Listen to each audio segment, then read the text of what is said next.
anyone else reheat their coffee like 15 times a day because you forget about it?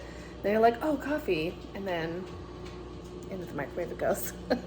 So excited. Hey, I'm Megan. I am a photographer based just outside of Vancouver, British Columbia, Canada, and I'm refreshing my YouTube channel. I fired it up during COVID and did a bunch of wedding venue tours for couples who were looking for a venue.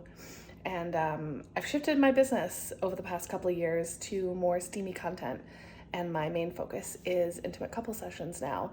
But I still love weddings, I still shoot weddings, but we're combining my love and passion for steamy photo shoots and combining it with elopements to come up with the coolest thing, a steamy elopement. And I'm starting the YouTube channel to show you how easy it is to plan them, how simple it is to put something together, and how you can do it just from home right now. So we're gonna do it together. Before we get started, I wanna tell you I have this crazy dream of shooting steamy elopements all over the world, and we're starting here on YouTube so that you can help me reach that goal. And maybe this year or over the next couple of years, I'll be able to travel all over the world shooting steamy elopements and helping couples connect and create this deep bond on the day they get married. So help a girl out and give me a like, subscribe, whatever it is down there. I've also provided a steamy elopement guide in the comments, so you can follow along as we plan this elopement together. Here's my office, computer, second monitor with AirBnb open, and we're gonna follow the guide and see how we can plan this elopement for you. Okay, so I have this fancy microphone on now. This makes it legit, and I have coffee. First rule to planning any elopement is to get your favorite beverage and start off with that, and a snack. Make sure you're not hungry. So we're gonna be planning an elopement. We're gonna kick it off with maybe my own elopement if I was to get married, what that would look like if I was to elope, and we're gonna follow my steamy elopement guide, which there's a link to the free download in the comments, and you can also download it off my website. It's a link to Canva, so you can go back and forth to it anytime. Just save the link in your bookmarks and you can always refer back to it. So we're gonna follow this guide. In the guide, it introduces myself and then it asks 3 questions. And these are questions that I feel like are the most important things to ask each other, you and your partner, when you're planning your elopement. And that is, what do you wanna see? How do you wanna feel? And how far do you want to travel? Because the first step to planning a steamy elopement is finding the perfect location. And these questions are great because things like how do you want to feel and what do you want to see can be like, do you want to wake up in the morning and have coffee on the front porch and overlook the Atlantic Ocean? Do you want to be surrounded by nature? Do you want to hear birds chirping? Do you want to hear waves crashing? Do you want to feel like you are the only 2 people on the planet? Things like that. So for this particular episode, we are going to be planning based on my personality and my partner's personality and maybe what we would do if we were to get married. And full disclosure, I've been married once before. I had a huge wedding with my ex-husband, and while it was really fun, I feel so much more drawn to eloping if I was to get married again, because I felt like the party really took away from the relationship and was more about just having a big party, which is also fun, but it just isn't the same. You could have a party anytime. You really can. For us, I think we would probably stay close to where we live because I travel a lot for work. And while I could probably travel anywhere in the world, I think the 2 of us would really love to spend some time in one of our favorite places, which is Vancouver Island, which is here in British Columbia, Canada. Sort of like vibe of Vancouver Island is so calm and relaxing, and there's no timeline over there. It's jokingly called Island Time, and it's sort of like a slower pace of life. So Vancouver Island is quite huge, but I already know that we live just outside of Vancouver. So I have a notebook and a pen, and I will turn the camera around in a minute and show you what I'm looking at. But the first thing I'm going to do is write down BC ferries. Now, if you're not from BC, the first step you would do is Google how to get to Vancouver Island. There's 2 options. You could take a ferry or you could take a plane. For us, I would definitely take the ferry because we have our own car here, and it would be nice to be able to have a car when we arrive to our location so that we could travel in and around wherever we choose.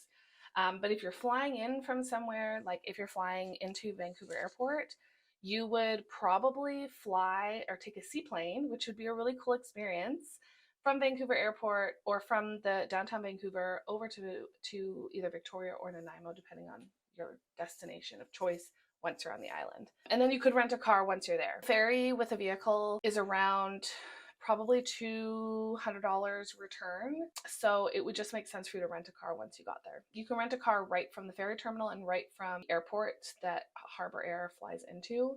You may also be able to fly directly onto the island. It just depends on where you're coming from. So the first thing I'm going to write down for us, because we're located here on the mainland in British Columbia, is BC ferries. So that's one thing that I'll have to organize and decide on when we want to go. So the next step is to actually find a location. In the guide, I have linked almost every province or every sort of area that I recommend, and we are going to go through that list together and find the right location. Vancouver Island is huge, so I kind of want to see what's available throughout the whole island and then make a decision based on there. I really think I want to try and stay closer to the south end of the island because we also really love Victoria, which is the main bustling city on Vancouver Island, and it has a lot of really cool places to go check out bars and breweries, and it's right along the water. It's really beautiful. So I feel like we're going to focus there, but we'll have a look. Click the link in the guide. It'll take you to each one of these. So we're going to go to the British Columbia elopement locations wish list. And I have all of them here. So these are locations all the way from Vancouver Island, which is over here, all the way up into the interior. But we are going to focus in Vancouver Island. Now, you'll notice a lot of these have like not availables, but that's just because there's specific dates of locked in there. And the cool thing about eloping is you don't have to rely on anybody else's availability. If you find a place that you really love, you will work around that. That'll be the day that you get married. Unless you have something specific in mind, like a lot of these places, you're going to want to be flexible with their dates. So we are going to go through here, and we're going to, there's a bunch up here, and there's some in Tofino, which I think is really beautiful too. But I do love this one. We're going to have a look at this. This is in Tofino. Now, Tofino is about an hour and a half drive outside of Nanaimo, might even be more, closer to 2 hours. But it's a beautiful sandy beach, lots of really cool things to do. If you love surfing, kayaking, like this is definitely the place to go. But I am obsessed with this tub. Do you see this right here? This has steamy vibes all over it. Now this isn't a hotel or like condo type of unit where there's multiple units, but I'm obsessed with this tub and everything is really pretty. You're right on the water, so you have access to the ocean to do some exploring. Now my partner and I have been to Tofino before, and he isn't a huge fan because he's not crazy outdoorsy. So I think we're going to try and go back to where we were looking before. And Victoria's down here. So we're going to try and stay in this area. So we're going to have a look at, there's this cabin in Souk. I love Souk. I also love Jordan River. Jordan River is, woo, having some, there we go. Jordan River is a really beautiful town. It has the same sort of look and vibe as Tofino because it is on the west side of the island, which is a really cool space. Like there's nothing in the way. If you've ever been to British Columbia before and been on the beach, Vancouver Island is in the way. So once you get onto the west side of Vancouver Island, it's the next thing is there's nothing past that. So we are gonna look here and see how many. I have 3 of them, but they're all kind of clumped. So we're gonna get nice and close. These are really pretty. One more time. There we go. So I would like to be as close to the water as possible. So we're gonna try this cabin in Jordan River. This might be a little too rustic for us. It's really pretty though. I love this window. Oh, look at the window. See, this for steamies. Oh, so beautiful. There is an outdoor shower. which is also really cool. And there are multiple, it looks like there's multiple cabins on the property, so you may not be as private, but this is a really beautiful option. Let's see what else we have. I'm gonna close this one down. This is, oh no, I gotta zoom back in. Yeah, don't mind me. Nope. Happening. Oh my goodness. Okay, we're gonna get this back to normal here. Here we go. So we're gonna go back to Vancouver Island. I apologize for the back and forth, but we're planning together, so this gives us time to get to know each other. There we go. Okay, so there's this other one here that I saw. We're gonna have a look at this one. Yeah, this is really pretty. Look through these pictures. This also has an outdoor shower. This is definitely more my partner's style. He would love this place. It's a bit more modern, so it's definitely our vibe. It's definitely got the windows and the really beautiful spaces for steamies. Love this. The trees, the deck, like to be able to sit out here and have coffee in the morning is beautiful. And I love that there is some outdoor shower for us to use too. Outdoor shower is really cool. Now, the neat thing about Jordan River is, yep, look at what you get. These beautiful beaches to explore. And they're not that far from where we would be staying. So this is definitely a contender. I'm just going to have a look and see the other ones that I have on here. This is really pretty too. Like tiny home vibes, which is really cool. I was kind of hoping to find something with this one. Also has an outdoor shower. Can you notice a theme here? Hammock. Love this. What's this other one? This one's pretty big. This one's really pretty too. Oh, this one has a oh, this okay. I was hoping to find a hot tub, and I think this one definitely has a hot tub. It's really fun. This is a blend of both our personalities too, like very much modern looking, but still some like mid-century kind of vibe with the furniture. Look at all the light. This is really pretty for steamy. Yes. And this has a tub. Look at the tub in here. Look at this shower. And I love this. Like this tub. Oh my God. We will be staying here. This is perfect. And I'm pretty sure this is a tub outside. Yep. It has a cedar hot tub on the back patio, which I love. It's a little further from the beach than I would like, but it looks like, I mean, look at this, is gorgeous. This is definitely worth traveling up, like getting in the car and going down to the beach to explore, but this is what we're going to choose. So our destination is going to be Jordan River, which we are going to write in the journal. Okay, now we have our location chosen. We're going to Jordan River on Vancouver Island. My recommendation is to reach out to the owner of the space and ask and just confirm that they're comfortable having me or any photographer you hire come to the property. Also inquire with them just about privacy on the property and what you're allowed to, like where you're allowed to go. Often this will be a secondary home on a piece of property, so you just want to make sure that you're respecting the owners. But as an Airbnb owner myself, if somebody reached out to me and said that they love my property so much that they wanted to elope on it, I would be more than excited and honored that they loved the space I created that much. For a host to go through this much work to create this, they would definitely be excited to host you. I'm sure they might have some rules like we don't want any extra guests, but just have a chat with them and make sure that they're happy and accommodating. So our next step is to pick your dates. The cool thing about Airbnb is everything is in here. This cabin specifically has availability through the summer, so you're going to pick your dates and figure out kind of your plan. So the next step is going to be choosing some things to do while you're there. Now, you can kind of leave this up to fate if you want to just explore once you're there, but if you want to include any activities in your elopement, like when I'm there, your photographer, then it's a good idea to do some exploring. So we're going to hop back on to the computer and see what Jordan River and the surrounding areas have to offer. The good old Google machine. And we're going to literally type in things to do in Jordan River. And we're going to start there. The cool thing about Google is it'll bring up um, different tour guides, different activities. You can go to VancouverIsland.com and it has a ton of different things to do. So Jordan, a cozy girl or city girl outside is a cool, there's a 2024 guide here. So we'll have a quick look at this and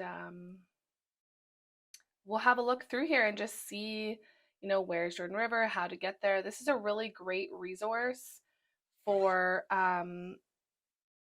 your trip. There's a ton of things to do, Botanical Beach, all of these places. So you could go to Port Renfrew one day, the Juan de Fuca Provincial Park, where to eat. This is a really great resource to help kind of plan out your stay. So let's go to Port Renfrew and see what it has to offer. So things like this, you could elope on the property. It looks like the property itself is really beautifully wooded. Let's have a look through their photos again. So you could definitely like look how secluded this is. You could totally elope here, but if you're going to be on Vancouver Island and you want to be near the ocean, picking a place like the Botanical Beach would be a really cool thing. Oh, there's these old growth trees. Yeah, bonsai tree in this lake. Juan de Fuca Provincial Park. Look how gorgeous this is. How beautiful would this be for photos? So the cool thing is, again, with eloping, there's no rules, there's no timeline. So you could get ready together in the morning in the cabin and then decide, okay, we're going to drive to the Botanical Beach and we're going to meet our commissioner there and do our vows. And then we're just going to hop from location to location and just explore and take photographs. Like, this is just stunning. And look at Mystic Beach. Okay, so I would recommend getting married at Mystic Beach. Why? I don't know if there's a picture here. There isn't. We're going to open up Mystic Beach in a different window. And I'm going to show you why. Woo! Mystic Beach. Vancouver Island. Okay, so Mystic Beach has this crazy waterfall. Here it is right here. Whoops. I don't know what's happening here. Oh, shoot. What happened? Let's try that again.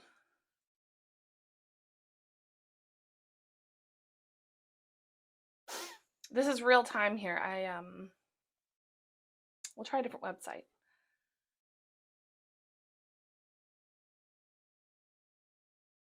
So see this waterfall here? So normally when the tide is out, and this is just, again, why it's important to kind of figure out your timing, is then you have this whole beach with this beautiful waterfall. It is completely stunning.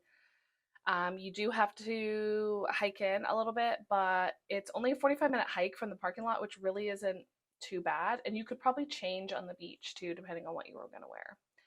So Mystic Beach, highly recommend. So these are all really cool things that you could choose. There's this one. There's definitely beaches that are a lot less adventurous. Like if you don't want to hike for that long, then that's okay too. It's cool to be able to go and look through where to eat because you can, you know, go elope on the beach and then go have lunch and we can hang out and eat and have drinks and then continue exploring. Or you could hit up a local grocery shop and pack some stuff for the day. So that was Port Renfrew. So I personally think that I want to, well, this is Juan de Fuca Provincial Park. I would want to actually get married at Mystic Beach. It's either Mystic Beach or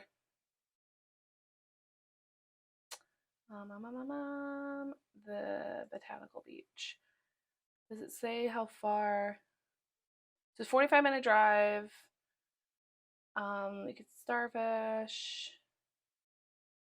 Yeah, so this is the hike to Botanical Beach is short and easy. So I think for my actual elopement side, because you're also taking a commissioner with you, they may not want to hike for 45 minutes. So Botanical Beach might be a great place to elope, like actually have your ceremony. And because it's up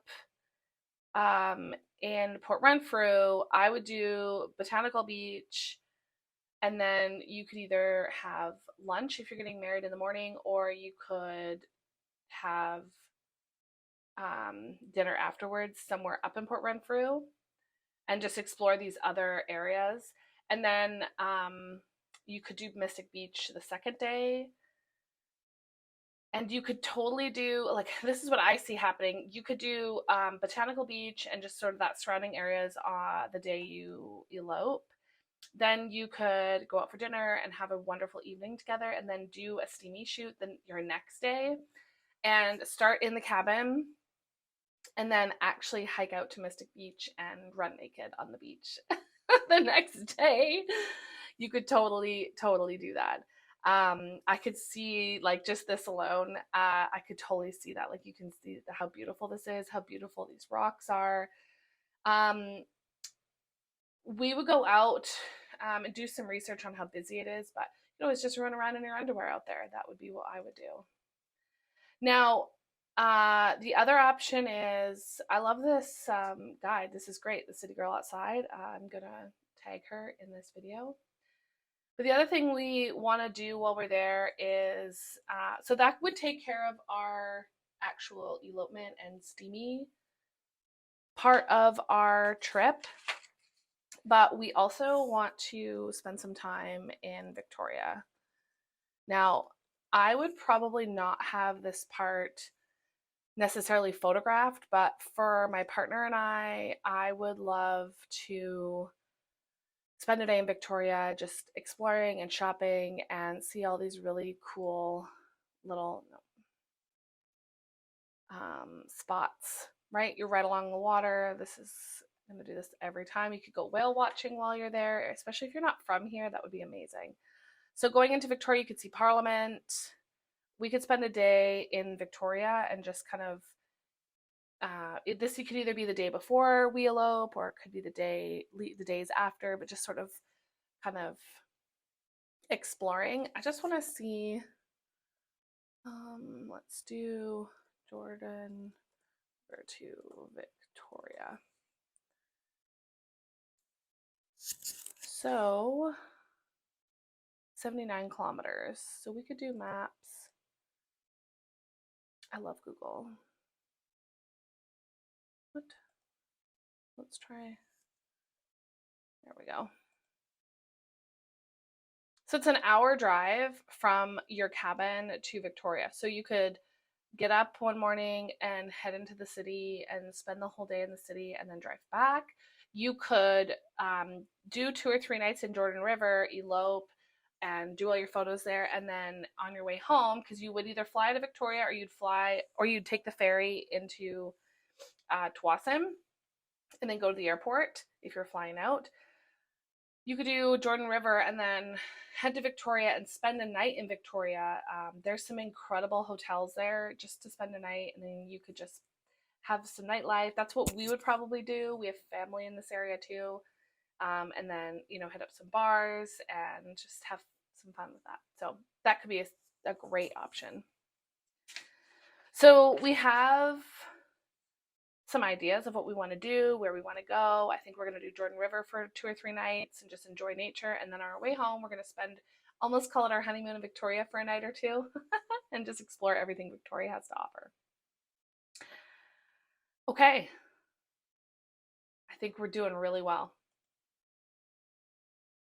I'm really proud of us. So far, we have a location. We know we're going to stay for a couple of days in one space. We know where we're going to elope and take photos. Do some more research on restaurants and different things that are available out there, because it's probably very similar to Tofino in the sense that there's like little shops kind of everywhere, and like artisan bakeries and sandwich places and things like that. So I think that'd be really fun. The next sort of step in planning, now that you've booked your location and you have a general idea of when you want to do it and sort of all the different moving parts, is hiring your vendors. Now, at first, you may have already booked me, or you may have already booked your photographer. It's a big part of eloping. It's probably the largest part outside of finding a location, is hiring someone to come document it. You could totally elope without a photographer, but maybe I'm biased because that's what I do, but you're going to want somebody to come and photograph it all. So hiring a photographer, really important. Make sure that they understand sort of the like I said, go back to those questions, how you want to feel, what you want to see, so that they understand that that's kind of what you're after. They're not pushing you in any direction. My whole goal around photographing a steamy elopement is to really focus on just the two of you and your plans and sort of just document that. And then when it comes to some of the more creative aspects like taking photos and the steamy stuff, I'll come sort of step in with my creative direction, but we plan it around, like, again, how you want to feel and what you want to see. So hiring vendors, you can research the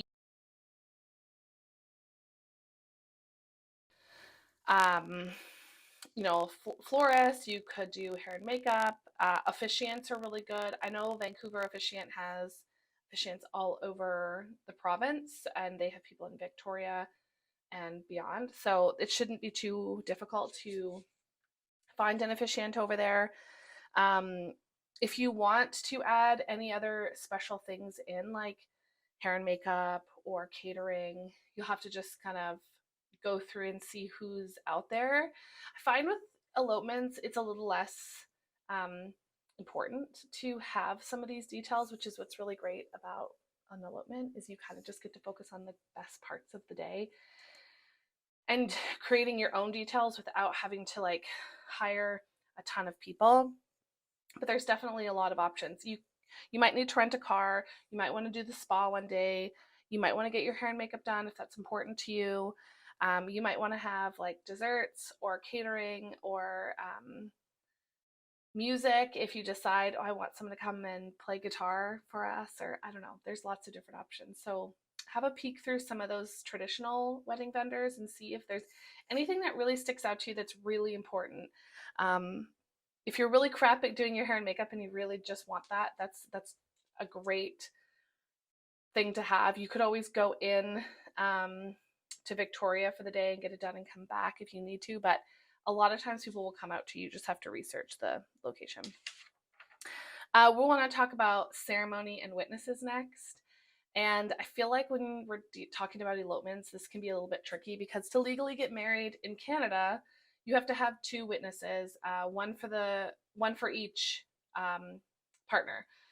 So luckily, if you hire me, I can be one of your witnesses. I sometimes travel with my partner, who would also happily be another witness. Or if you hire another vendor, like I said, if you get a hair and makeup artist to come out, you could always ask them if they would come along to your ceremony briefly and be a witness. If you hire a videographer, usually myself and the videographer are your two witnesses. Now, just because you're eloping doesn't mean you don't have to have guests. You can absolutely have guests to your elopement. I've had clients who've just brought like their parents. I've had clients who have invited their best friends or had a dozen folks for dinner afterwards. So there's a few options there. Don't stress too much about inviting people just so they can witness you. Sometimes the Airbnb host could come and witness your ceremony, or we could find somebody locally that will happily come and attend. And that's a really cool story to tell also, like, oh, we found this person and we said, hey, we're getting married, could you be a witness for us? Like, I think that would be a really interesting meet cute to a new friendship too. And your ceremony doesn't have to be legal. Sometimes it's not as important to you and your partner. And I think for my partner and I, it wouldn't be as important to be legally married as it would to just have this time together and really mark the fact that we're committing to one another.